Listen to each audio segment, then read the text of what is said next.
All right. See, this is our mic. Okay, That's our that's the mic. Okay, Yeah, well, it that connects. makes sense. It connects to the camera. The camera's right there. This connects to it. We control it from here. Yep. Blah blah blah blah. All right. Cool. So we're already live. So let's refresh.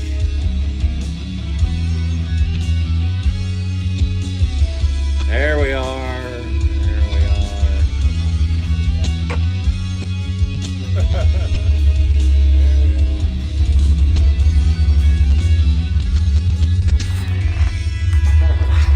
There you go. 3 ways. Man, I got like volume coming from somewhere else too, don't I? Oh, there we go. There it I was. fixed it. I got a degree, so You got a degree. I turned something down. Turn something down and it makes it work. You.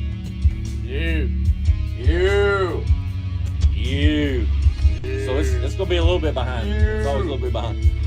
Welcome to another fabulous Mick and Duane show. Yeah. It is a little bit late on a Sunday, but A little bit late. you know how Mick and Duane roll.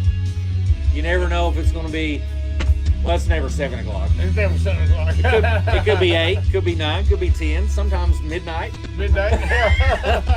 Just whenever it hits us. Whenever Sorry it about it. Yeah. Anyway, we have a very special guest in the studio tonight, Mr. studio. Jimi Thompson. Drum roll. Yeah. Woo. Hey. Jimi Thompson. You. What's up, Jenny? What's up? What's up? Jimi Thompson is a veteran. I like to think of myself now as a veteran Yeah. of the local music scene. Jimmy, even more so. Not because you're older. I'm older. He is older. He is older.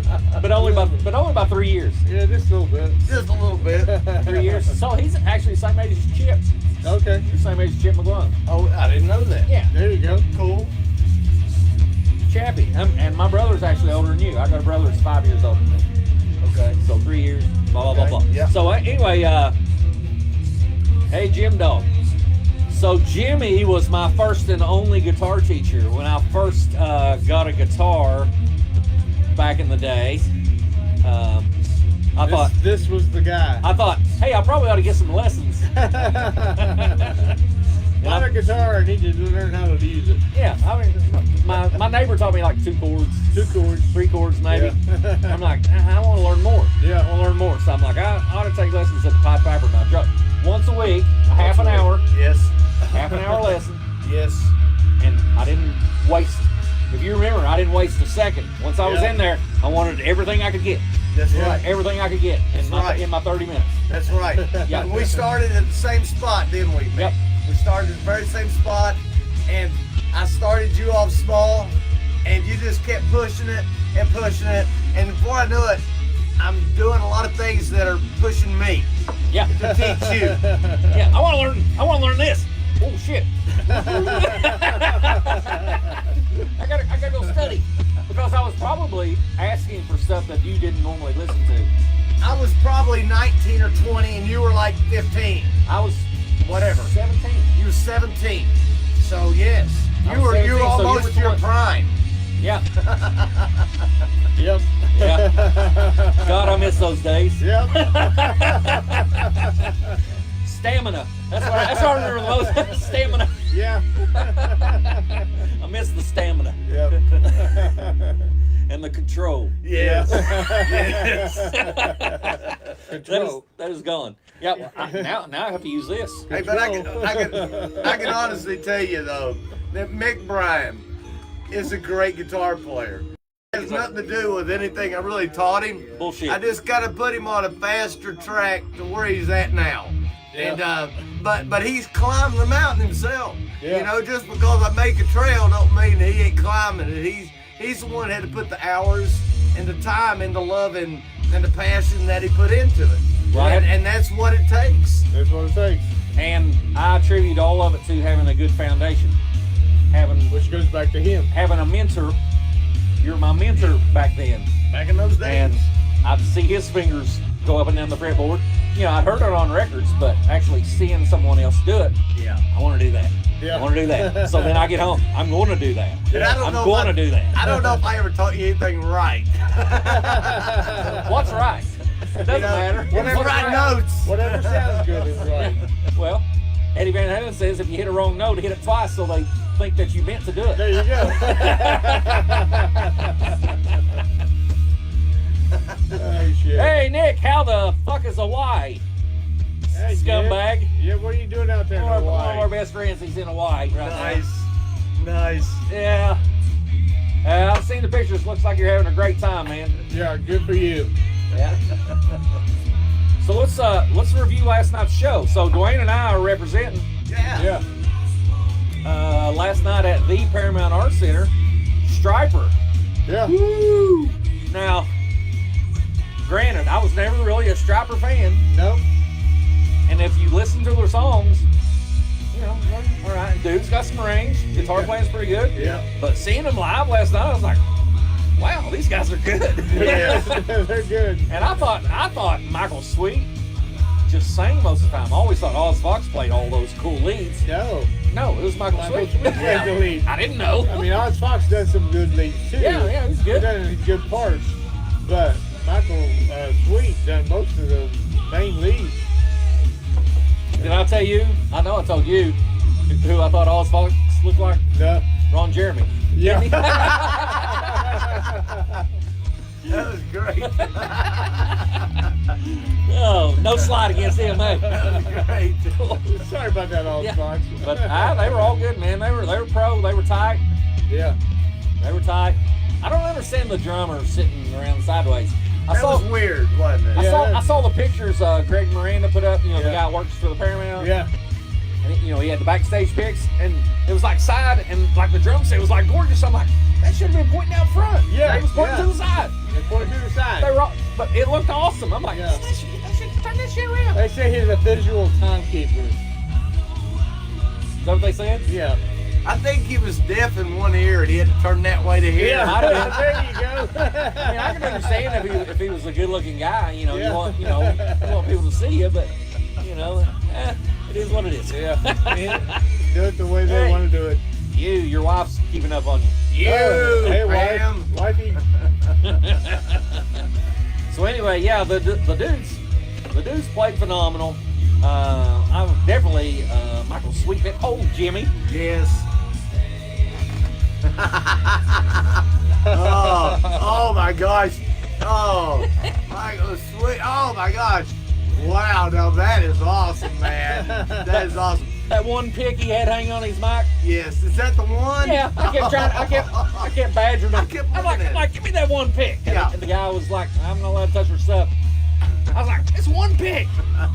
And he finally, after a few minutes, he just come over and said, hey, and he slapped at my hand and went, Yep. I said, I saw nothing. I saw nothing. Well, I tell you what I liked about that group, and being honest, that was the first time I'd ever seen them play. Me too. But Yeah. I'll say this: I need a drink. Keep talking. they're the way that they arrange some of their arrangements in their songs Yeah. is something that you can learn from. Right. They really had some great arrangements. They did. Yeah. You know, going from their verses, their chorus, and their bridges were really nice. And I think if you're going to learn something from them, the way they had some music, their musical concepts were really well designed. You know, Really musical. it was really nice. Their song Craft. Songcraft was was really their good. Songcraft was really Yeah. well, and and they're spreading a message too. You know, I mean, it's a Christian rock band, and maybe that's the reason a lot of people haven't seen them. But I'll tell you this: they were really top-notch players. They were pro. Really good pro. They were pro. Pro players. They were pro. Everybody in For the sure. band. Yep. Yeah, didn't yeah, see and I anybody kept struggle. wanting to call the guitar player Carlos. Carlos. I don't know. You know, the guy who was the other guitar player. Yeah. He just kind of looked Mexican to me for some reason. I just, Oh, Ron Jeremy? Ron Jeremy yeah, guy. I wanted to call him Jeremy. Carlos. Yeah, Oz Fox is what he calls himself. Alex Fox. Yeah. Yeah. Yeah, we couldn't hear him as well, like I was telling you, Yeah, and like yeah. we've talked about too, where when you sit so close. So That's right. we were front That's row. right. So if you're too close, you don't get the Good mix. the Yes, PA, yes. Good mix. and so I had a hard time hearing Oz Fox. Oz Fox. And I stayed around for a little bit. I was hoping they was going to take those things away, but they hadn't yet. So I don't know. I'm going to have to look up what they're playing through. It sounded like a camper. It really did sound like a camper. It Sounded like a really camper. did. It's- He played great. It sounded Yeah. good, but It sounded good. Yeah. it sounded like a camper to me. Yeah. I would agree fun. with that. And I think that was the reason they kind of had those, it said it was something like the final something or another at the back, those little things over the amps, or what, but I don't actually know if there were amps behind there. We don't like those. We don't like those. We want to see the amps. We want to see the Marshall stacks and the Ampeg stacks. That's right. What Well, do you want? What do you want to cover them That's up right. for? That's right. So I had a chance to get a signature 100-watt stack by this company called Custom Audio Mutation. The guy only made 50-watt, and I'm like, well, I do 100s. He's like, well, he said, I've never done one, but we can. I'm like, all right. So I talked to him, went back and forth. And I was talking to Duane, and Duane was like, no. I'm like, dude, I mean, I could like have my own signature on the faceplate and everything. Yeah. It'd be a custom 100-watt amp. And Duane was like, man, there's just nothing cooler than Marshalls on one side and Ampegs on the other. Yep. Hey, he's got a point. And He's got a point. I declined, and once we started playing the Paramount, especially when I got the two When stacks. you got the two stacks, you I was like, yeah. I was like, You were legit then. I was like, Yeah. because I played with one stack forever. Yeah. And, Well, heck, one stack back then was like $2,000, wasn't it? yeah, yeah. Yeah, it was like I don't know, it was like $400 or $500 cabinet, and then you had another Back then, you look at them. $500 for your. You look for at your them head, now, whatever it like was. if you went and bought a new Marshall head, the best head they got is like $4,000. Yeah. Cabinets are $1,500 each. Yeah. So you look at $7,000 for a stack. Yeah. Wow. Now Les Paul Deal, he's roadied for us a couple times. We went when we went to Sandy Hook and played Yeah. this place, and me and him was, the first bands were up and my stuff was already set up. I had my stack sitting there, and I was sitting beside him. He said, what kind? He said, what you got up there? He said, look, a little old Marshall. He says, is that a JMP? I was like, yep. He said, what year? I said 78. He said, do you know what that's worth? I said, I don't really know. He said, they're going for about $4,000 now. I was like, whoa. Yeah. Wow. My old Marshall head. It's a 78 JMP. Oh yeah. Oh yeah. 78 JMP. Hard to find. Scott Yeah. Minton. Hey, You, Scott. You. So anyway, that stack, I've been playing that thing forever. When I worked at me and we were college roommates as we were high school friends, and we went to college for 4 years of engineering school. Yeah. So we were college roommates for 4 years. Yeah. I worked. His rich ass didn't have to work. Yeah. The spoiled kid. He didn't have to work. I had to work. So I worked at UPS from 10 I remember that. 10 p.m. to 2 I a.m. remember you worked at UPS. Yeah, in Columbus. But one of the guys, the supervisor up there, he found out I played guitar and all this and stuff. He said, I got this old Marshall head. He said, I don't play it. He said, you want to buy it? And I'm like, maybe. He said, I really need a practice amp. I said, well, I got a practice amp. He said, well, maybe we can do some trading. And I didn't even see it. He was like, I said, yeah, I got a Backstage Plus. That was my first amp. This is about I that know. big. You compared apples to oranges. So it was a PD. Was it an even trade? It was a PD Backstage Plus, like this and that. I traded that and $150 for that head. Mike Cannon, if you ever watch this, thank you. Thank you. $150 in a Hey, Backstage Plus. Nathan Train. What's up, man? What up, neighbor? And then I think I paid $500 a piece. Bought both of them at Lane Music. Remember I ran a half stack for a while. Yeah. Ran a half stack. I did have a JCM 800 combo, a 50-watt JCM 800 with the extension 112 cab. Yes. I did run that for a while, but then once I got the head, I'm like, I want to build a stack. Yeah. Yeah. So I sold that to your brother-in-law. Right. and I think he's still got it. Still got it. Yeah. So then I went half stack for a while, and then I found me a B cabinet, another $500. So finally I had, like $1,200. But back in the 80s, that was a lot of freaking money. Yeah. $1,200. Yeah. Some kid working part time at UPS in college. Yeah. And then I put my last stack together just within the last 2 years. I went to the Eastern Kentucky Guitar Show. Yeah. I found the JCM 900, a 50 watt. Wow. 50 Not 100. watt. Right. They had That's a 50. ideal. They had a 50, and I bought it. And I'm like, 50 is probably good. I bought it. Then I wanted it all to match. So a JCM 900 head. I wanted JCM 8, a JCM 900A, a JCM 900B. Yeah. I wanted it to match. Right. Sure. And I was patient. I found one in Lexington. I drove down to Lexington, met a guy, bought the A. Yeah. Found the B cabinet off a guy in Moorhead. Yeah. Yo, 2 stacks. Wow. 2 stacks. Okay, so I've used them twice, and the right one, my main rig, is the one I play through. The other one, I'll test it. Move the cable over. It's a hot backup. Gotcha. Okay. Makes sense. Like dude last night, he had a hot backup Right. head. That's right. Well, you gotta have a backup if you're working tubes. But I was telling Duane, I'm like, next show, I play through that JMP1 preamp.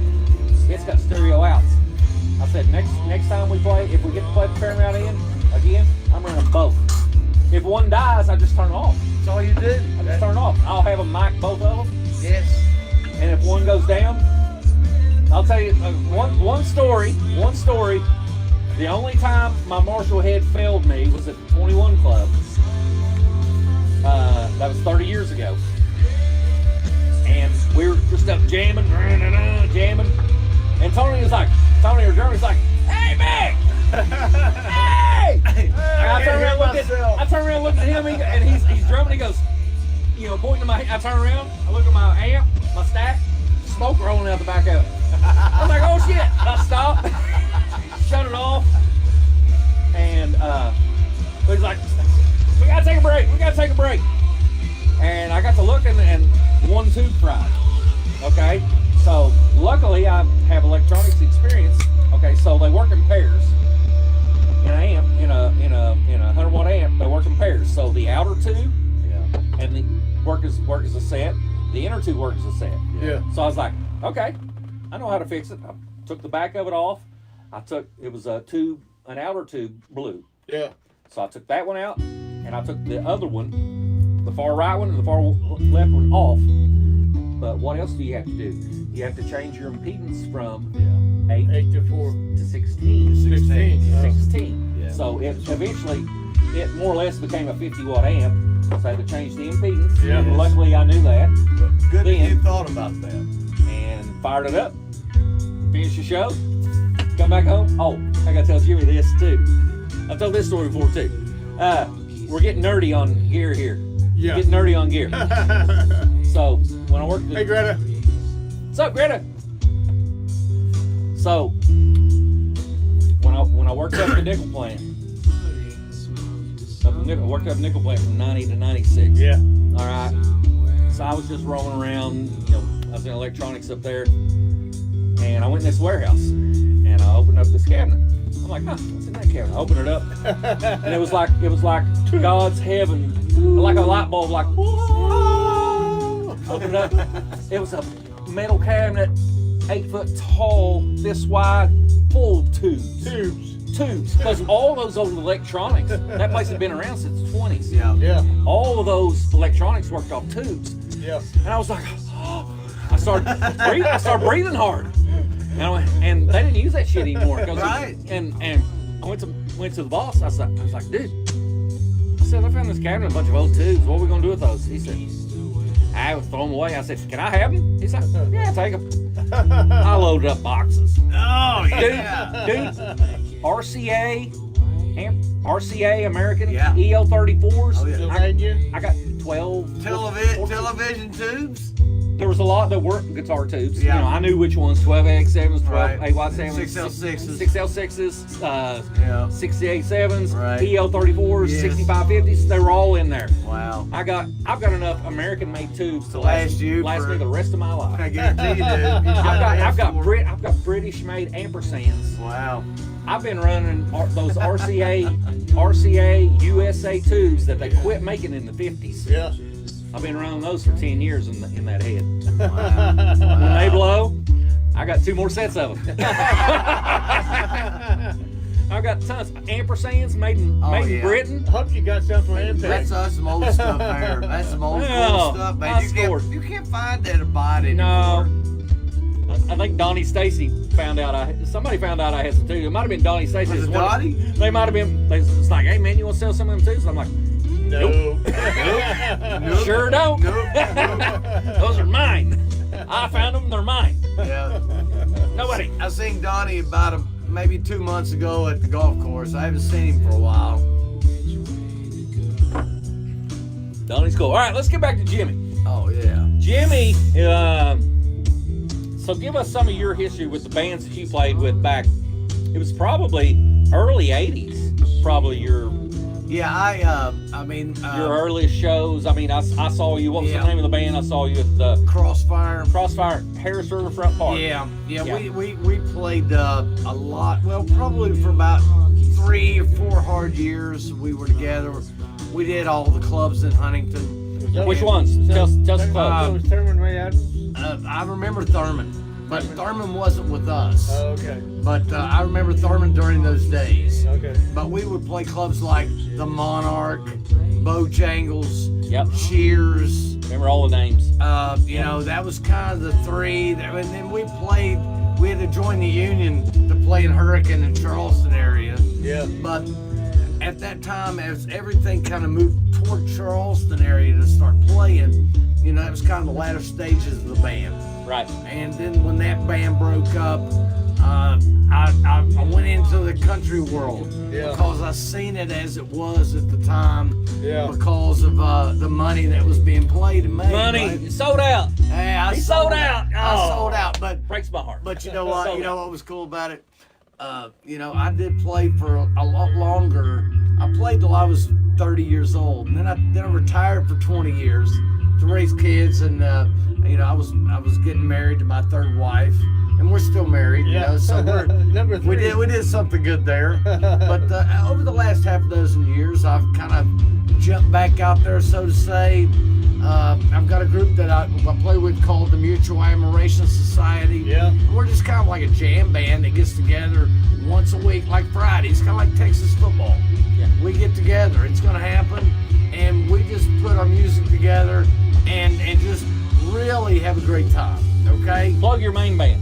The main band I play in is called the Appalachian Brothers, and we've been together for about a year. Rick Brown, myself, drummers Mark Hale, and Two drummers. 2 drummers. Weird. Dave Tatum. We've got a keyboard player named Darren DeMatti, who's amazing, and we got Dave Square Cheese Craft.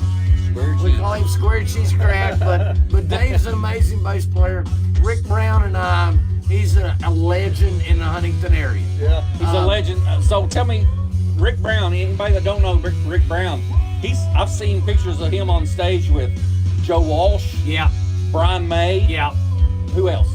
B.B. King. I got a picture of him with B.B. King in '73. How do you get these hookups? Well, I mean, because he's a local hero of mine. I mean, being good is not Yeah. enough. Well, you know, I You mean, know, how do you get those connections? can I say it this way?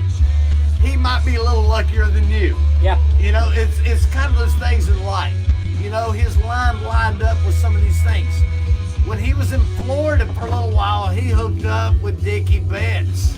Okay, so he had some relationships with him. He and James Burton, who's the original. Yeah, I mean, he was Elvis's guitar player. Yeah. Well, the cool thing about the reason he's playing with some of these gigs that you're seeing him playing with Steve Lukather and everybody else is because of his great friendship with James Burton. They're really good buddies. Yeah. So when James Burton has a when he has a birthday party, you know, Nashville's invited. Oh, by the way, I'm going to throw one of my good buddies on stage from Huntington, West Virginia, and put him on stage with all these legends. And they go, okay. And you know, and he fits right in. Yeah. And so, you know, I knew about him for years. He played the band called, What's up, Tyler? Over the Hill Band, the Over the Hill gang, okay? He played with a band called O.T. Hill. And it took me a little while to remember that, but they used to play in Huntington. And do you remember the old band, or the old place called the White Owl? The bar called the White Owl? That was like on 5th Avenue and about 9th Street, and it was downstairs. It was a cool place. And I'd go down there on weekends where I wasn't playing or nights I wasn't playing, and I go down there and watch Rick Brown. And Rick has always been a kind of a local hero to me. We're both from Wayne, West Virginia, proudly. And, you know, he served in Vietnam. And he was flying Hueys when he was 19 years old. Okay? Wow. So Rick's always been kind of like a badass in my world, okay? Yeah. So just by chance he put on a post to he said, does anybody want to play any Allman Brothers? And I went, I do. So then I went out and talked with Rick, and I've known Rick for years. I sold him Essie Marie, which is one of his favorite Les Pauls that he owns. I sold him that one. So we had a relationship. So I was able to go over to Rick and say, Rick, what would you think about putting together something that we could, you know, kind of do the band we always kind of wanted? He goes, well, I've got Mark Stark as a drummer.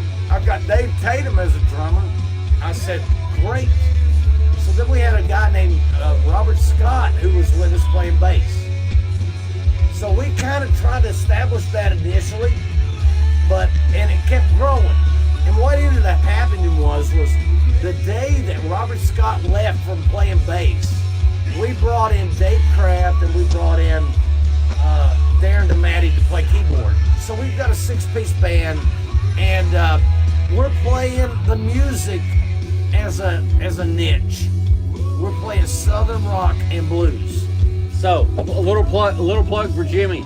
If anyone's needing a corporate type band for a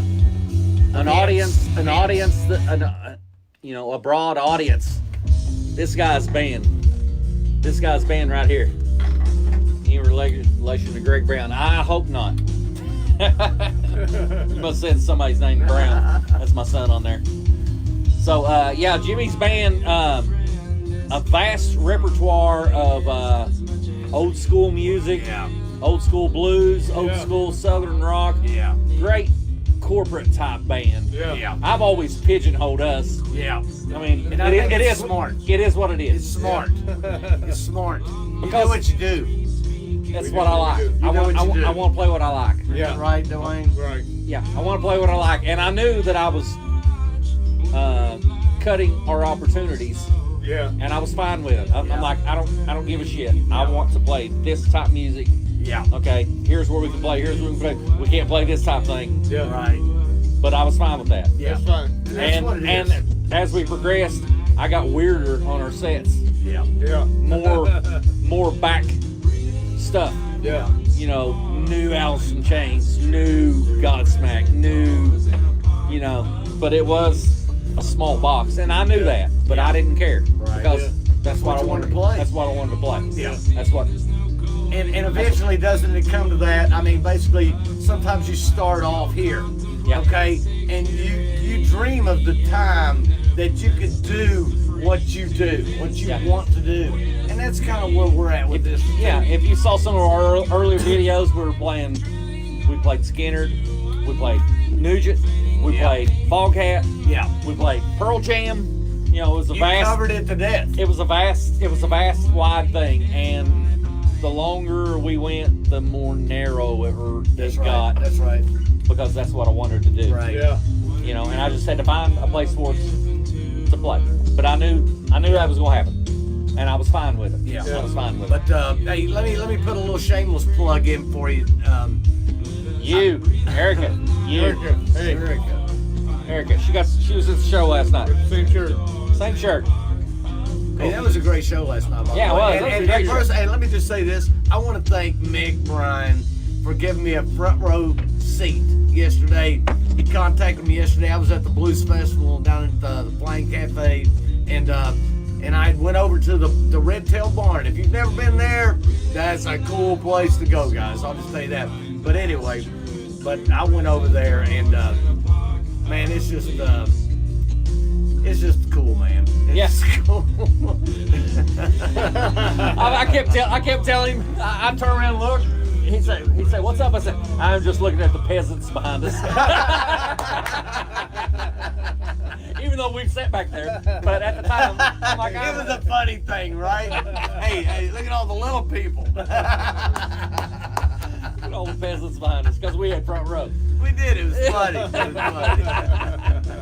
Yeah, the opening act, the fifth, they were very good. Dude, that singer was so impressive. He was good. He was a good front man. Yeah. He took command, you know, and sometimes you need that, especially, you know. Well, Jerry Lawson said that he knew him from, you know. Oh, did he? Jerry, because okay. Jerry went out to LA for a while. Yeah. Jerry and Tony Copley. Okay, Tony I know. Copley? I remember Tony They Copley. were in an apartment, and they were when the Rodney King, when the verdict come out, stuff, and the riots happened. Well, they were standing on top of their the roof on their apartment building. They was watching all of it happen. It was Jerry and Tony Copley. I was like, wow, oh, we're fucked. Tony Copley, man. Tony Copley. I used to, you know Tony? I do. So I remember him. Let's put it that way. So Tantrum played at the 21 Club for 2 weeks, and then the next 2 weeks would be Dear Dolly. That was Tony Copley's band. Yeah. Where he'd spank a doll with a ruler or some shit. He was all about shock rock and stuff. But Tony's cool as shit. Tony, any project I do in this studio, I'll do my thing and I'll mix and I'll send to him. Okay. And he will take the time and he'll listen. And he's very articulate. And I want that. Yeah. He's like, I'm not trying to piss you off. I'm like, dude, you're not pissing me off. I want you to tell me. I want you to tell me. Yeah. But he's so specific. He'll say, I hear something at 100 hertz that bugs me. Yeah. And then I'm like, what? Shit, all right, I write that down. I write that down. How'd and you then, know that?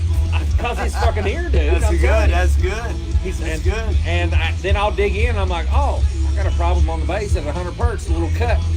I cut that out, sent it back. He said, yep, good. But he doesn't say the bass is loud or something. Right. He'll say, I hear something at 100 hertz. And then I got to go dig in and find it. Wow. And then He just telling you too much mid-range, and right? then I'm like, well, fuck, right there it is. Shit, you know, something I missed. So I send my stuff to him, have him listen to it, and he's gracious enough. You know, it may take him a week, may take him 2. You know, he's busy, but he'll listen, and he's very positive. He lives down just outside Atlanta, and I got a brother that lives in Atlanta. So within the last 4 or 5 years, I've taken a day, and I tell my wife, I say, I'm going to Copley's. So I'll go down and spend 4 or 5 hours down at his studio, and me and him will go, you know, drink a little bit and go over his stuff. He'll probably have a session going on, and I'll just be like in the background. Yeah. And he'll turn around and ask me what I think about something. I'm like, yeah, but I hear this, and he'll like, okay. And you know, but he's trusting a little bit what I'm hearing. Yeah. But he don't need me there. Right. But you know, it's good to bounce ideas, isn't it? It is. It's cool. It's cool. He's such a fucking cool guy. Good to bounce ideas. Yeah. He's such a cool guy. That's good. All right, this has been a long one. Yeah. We're gonna boat. Anyway, Striper Show last night was awesome. Hey, Rodney, Chris. Hey, Rodney. Oh wow. What an honor. What an honor for Rodney Chris to join our fucking stupid show. Yeah. Hey, Rodney. Rodney, man, good to see you. Good to see you. We may have some work for Rodney coming up. Good. We hire him out all the time. Good. Yeah. He comes in, just kills stuff. Hey, amazing player. Amazing player. Yeah. Amazing player. We mostly hire him for drums and bass Yeah. because we'll get a guitar player that comes in Yeah, he's great. with their guitar songs player. or something. And Rodney, Yeah. it's so weird. I mean, I'm not gonna let you leave yet, but I want to play you a couple things. But Rodney come in, so some young kid come in. Yeah. And he had his little nephew drummer. He was like 19. You know, we wasn't expecting much. Duane was hanging out, and he started playing these songs. And he brought a book, you know, Nashville notation. Yeah. He didn't know it. He came up with his own. Okay. He came up with his own, so he could tell where he was at and all that. you know. 4/5s, right? No, he had his own thing. Yeah, his own version. Nah, I couldn't tell what it was. Okay. But I he got knew. you. But he knew. He read his book and he played these songs. He had that little drummer. Then after the first night, I told him, I'm like, dude, you got here more than you think you got. I think we need to hire somebody to come in. And so he wrote all these songs. You know, he just thought, you know, okay, they're my songs, whatever. But I heard more. Yeah. That it could be something grander. And we hired Rodney, and Rodney's ass never heard the songs, never sent them to him. Yeah. A 14-song album, 12-song album, whatever. Rodney come in and sit down, so we hired Rodney. We need you to do bass, we need to do drums. So he sat right there. We play it through twice. He goes, okay, all right. He go in there on the drums. One take. Two, it'd be two. He'd like forget. Oh, I forgot this one part. Oh, And then two, that's and it was like, we're like, okay, shit. Yeah, All right, he's and a then lead, man. we're ready for bass. Yeah. Okay, and he comes sit right here. He grabbed one of my basses, sit right here. Maybe two takes. Just fucking stupid shit, Rodney. Fuck Yeah. you. Hey, That's a great show. Great stuff. Great. It's Rodney and Courtney or Kelly Ray were great together too. Yep. I Yeah. really enjoyed that too. So you know Rodney? Yeah. Yeah, you know Well, Rodney? I don't know Rodney. But I do know Kelly. But I've not met him. Yeah, Rodney. But I have that's much Dwayne's respect. second cousin. Yeah. I have much respect for you, Rodney. We look up to you, Rodney. Yeah. Very respected. He's amazing in here. Yeah, he's Yeah. He great. comes in here. Yeah, You know, that's awesome. I played country guitar for a long time, and I've seen a lot of hybrid pickers, but Rodney has it. You know, he's Yeah. great Yeah. player. And Yeah. every time I've ever watched him, I mean, it's just like, wow, that's wonderful. Yeah. Yeah, he loves playing that goat herding music, but he's good at it. Yeah, hey, we all have a gift, don't we? Yep, he's good at it. What's yours, Mick? I don't know. We don't know yet. I don't have a gift. We're still figuring it out. All right.